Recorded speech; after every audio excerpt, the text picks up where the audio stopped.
మనిషికి మరణం అనివార్యం. అయితే మనిషికి మరణాన్ని తెలిపే సూచనలు ముందుగానే కనిపిస్తాయని పండితులు చెబుతున్నారు.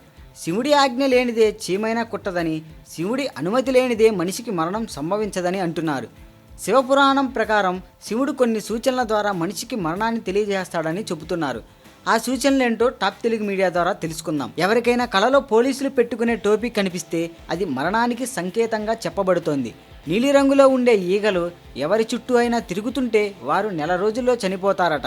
రాబందు కానీ కాకి కానీ ఎవరి తలపైనైనా కూర్చుంటే వారు త్వరలోనే మరణిస్తారట. తమ ప్రతిబింబానికి అంటే షాడోకి తల లేకుండా కనిపిస్తే వారు కూడా త్వరలోనే చనిపోతారట. తమ షాడోను నీళ్లలో కానీ నూనెలో కానీ చూసుకోలేని వారికి కూడా సమీపంలోనే మృత్యువు పొంచి ఉందని శివపురాణం చెబుతోంది. పగలు మంటలు కనపడకపోయినా, అలాగే రాత్రిపూట ఆకాశంలో ఇంద్రధనుసు కనిపిస్తున్నా త్వరలోనే మరణం సంభవిస్తుందని శివపురాణం చెబుతుంది. ఈ వీడియోపై మీ విలువైన కామెంట్స్ ని మాతో షేర్ చేసుకోండి. అండ్ ఇంకో విషయం, సబ్స్క్రైబ్ చేయడం మర్చిపోకండి.